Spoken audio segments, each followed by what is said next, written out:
Hello everyone from South Carolina, where BMW is going to produce this new SUV. Unfortunately, you can't really see the car fully today, it's camouflage, but this is the actual BMW X7, which is going to be built right here in Greenville.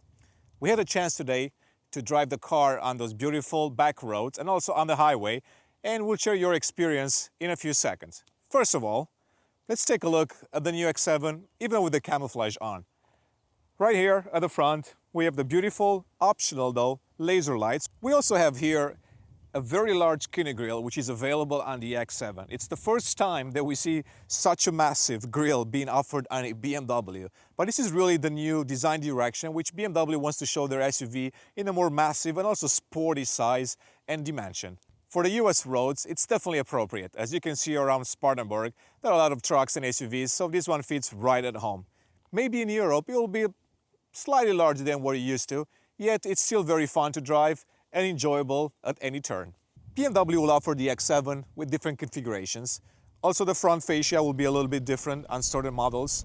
We've seen earlier today a car equipped with more of an M Sport kind of package, which gives the car a little bit more sportiness. It's a little bit more imposing, as you'd expect from a package like that. Moving on this side, we can give you also a closer look at the very large wheels that are available on the new X7. It's built to have 7 seats. It can be optioned with a 6-seater. Basically, you're going to have the second row being 2 individual seats, but in standard form, it will be able to seat 7 people. It is massive. It's exactly what you'd expect for a car in this class, especially where you're going to compete with the likes of Range Rover, Audi Q7, Mercedes GLS. The car is imposing. In my opinion, looks better than the concept car that we've seen at several auto shows. The proportions are appropriate for the car of this size. The skinnier headlights fit perfectly with the overall front look. Even though some of you believe that the kidney grille is a little bit too big, it's actually perfect for a car of this type.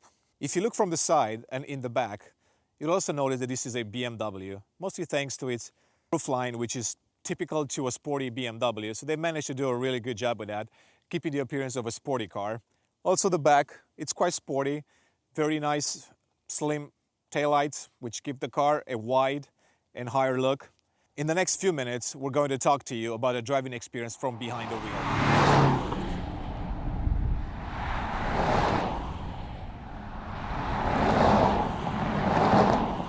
So we're back from South Carolina with the new BMW X7. As we've said earlier, we're here test driving a pre-production car before it goes into production later this year. This one that we're driving right now, it's a 6-cylinder diesel. BMW won't let us know the power output at this point, since the car is still in pre-production status. We had a chance also earlier to drive the V8 twin turbo, which will be available in the highest offering of the X7 at lunchtime. The car that we had before had a roll bar installed on the pre-production car, so we had a chance to see how that handles on those curvy roads around Spartanburg.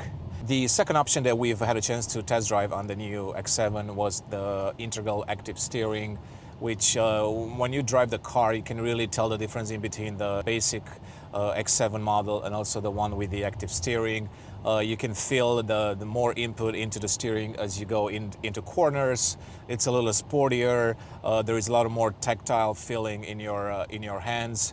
So it's highly recommended if you enjoy a true driving dynamic BMW. It makes a difference as far as, you know, driving sporty, going onto those back roads where you really have a chance to fully experience the capabilities of the X7. Despite being quite large in size, the car does not feel heavy at all. So even with the 6-cylinder diesel, the petrol 6-cylinder, and also the V8 twin turbo petrol that we tested earlier, the X7 felt agile enough to get you out of any tight corners. BMW says the car is actually meant to be more of a comfortable ride. So that was kind of the main idea when they started to produce the car and engineer it, was to really offer the customer a comfortable car that they can use for longer trips.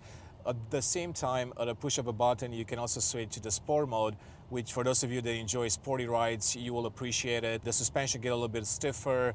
Steering wheel, as we mentioned before, it's tightening up a little bit, and you get that true feeling of a BMW. It doesn't really feel that you're in a very large car. BMW says that the X7, it's really comparable to what the 7 Series is to the 5 Series. So this is really the 7 Series of the X lineup. So you're expecting to see all the new features and even more than the new 7 Series have. So even when you get behind the wheel, you can still feel that BMW DNA that's embedded within the car, even though this is not meant to be really a car that you take to the racetrack, and more of a cruiser, and especially in the US, it will be a car that will see a lot of city driving. So after driving the V8 twin turbo, I had a chance to jump into a 6-cylinder petrol X7, and the driving experience was a little bit different. First of all, the car did not have the roll bars, so that made a little bit of a difference driving into corners. So that gives you a different type of driving experience where you can have a little bit more fun with the X7. You can really go into corners and feel the car slide a little bit. So if you really want to have some fun, you can actually do it. Even though it's a pretty big car, it doesn't stop you from driving very dynamic and very sporty. But overall, they both felt very agile.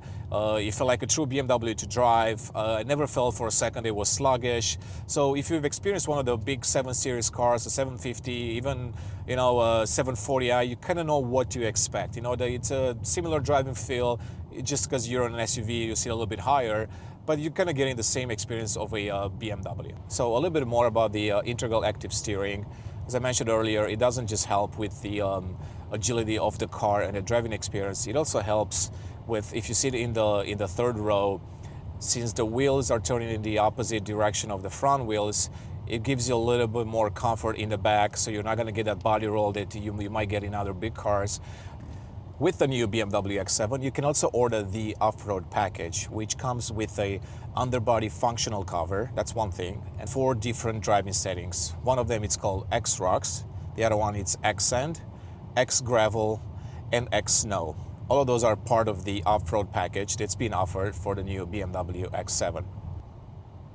So when BMW started to plan the X7, some of the main markets they had in mind were really the US market, the Chinese market, Middle East. Of course, the car will be available in other markets around the world as well. The new BMW X7, it's going into production later this year, and BMW says that it will reach most markets in early 2019. It's being produced in South Carolina along with the BMW X3, X4, the new X5, X6, and now the X7. BMW Spartanburg has become the largest BMW plant in the entire world, and they're extremely proud to have this car also being built on American soil.